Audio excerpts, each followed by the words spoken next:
माझं ते कर्तव्य. आपण खरंच देवाची उपकार मानूया, देवाची स्तुती करूया की आज पुन्हा एक वार परमेश्वराने आज आपल्याला एकत्रित येण्याची संधी दिली आणि विशेष करून माहोत परिवारामध्ये आपण सर्व एकत्रित आलेला आहे. या ठिकाणी बराच मोठा परिवार आहे की ज्यांनी आपल्याला या ठिकाणी आमंत्रित केलेलं आहे आणि वचनामध्ये म्हटलेलं आहे की जो कोणी आपल्या घराचा दरवाजा देवाच्या वचनासाठी उघडा करतो, देवाच्या प्रार्थनेसाठी उघडा करतो, परमेश्वर त्याचा ऋणी राहत नाही.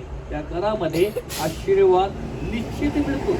म्हणून देवाच्या वचनानुसार आपल्या घरी, आपल्या अंगणामध्ये, आपल्या प्रत्येक गोष्टीमध्ये प्रार्थना जरुरी आहे.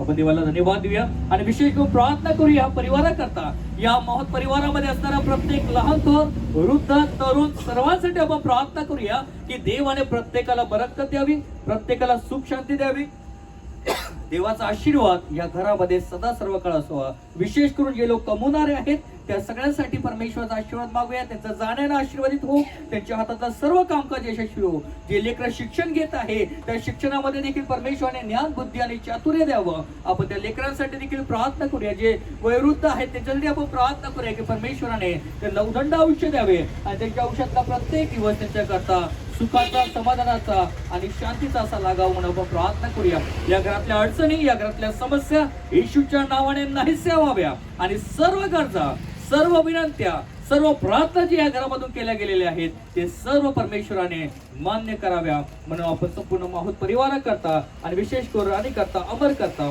आपण प्रार्थना करणार आहोत. आणि आजच्या या सहभागीसाठी आपण प्रार्थना करणार आहोत की देवाचं वचन तुमच्या आणि माझ्या करता हे देखील आशीर्वादाचं कारण ठरावं. आपण याच्याकरता देखील प्रार्थना करूया. यावेळेस विनंती करतो की सुभा काकू आपल्यामध्ये आहेत, ते या माहूत परिवाराकरता प्रार्थना करतील.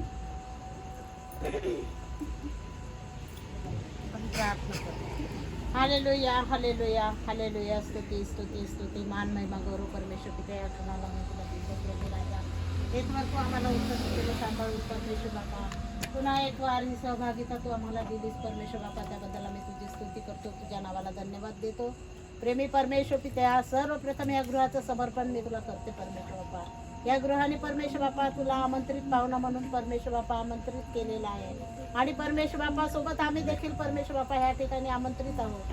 तुझी स्तुती करण्यासाठी, तुझं गुणगान गाण्यासाठी परमेश्वर बापा तू आम्हाला ही संधी दिली. या संधीबद्दल आम्ही तुझी स्तुती करतो, तुझ्या नावाला धन्यवाद देतो.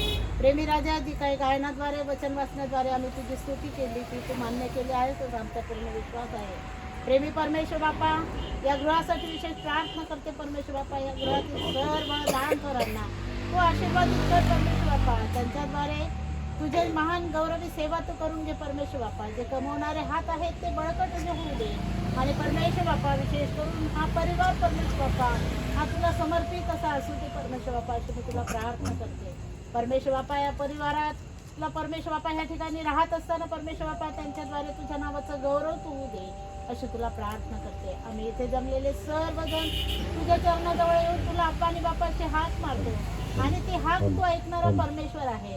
आणि परमेश्वर बापा ज्या ज्या प्रार्थना या ठिकाणी केल्या गेल्या आणि त्यांनी देखील प्रार्थना केली परमेश्वर बापा आणि आम्हाला देखील बोलवलं. आम्हाला तू आमचं येणं आणि आमचं जाणं देखील तू आशीर्वादित करणारा आमचा बाप आहे परमेश्वर बापा. जे वचन आमच्याकडे येईल परमेश्वर बापा ते वचन ग्रहण करण्यासाठी आमच्या मनाची तयारी तू होऊ दे परमेश्वर बापा. बोलणाऱ्याच्या ओठाला जिभेला तू स्पर्श कर परमेश्वर बापा. ते वचन परमेश्वर बापा आमच्यासाठी परमेश्वर बापा आशीर्वादाचं फलदायी असं होऊ दे अशी तुला प्रार्थना करते. नव्याने परमेश्वर बापा आम्ही आमचा आत्मा, प्राण, शरीर तुझ्या हाती सोपवून ही लहान प्रार्थना धन्य तारणारा प्रभू येशू याच्या गोड आणि प्रिय नावात मागते म्हणून तो ऐकते. आमेन.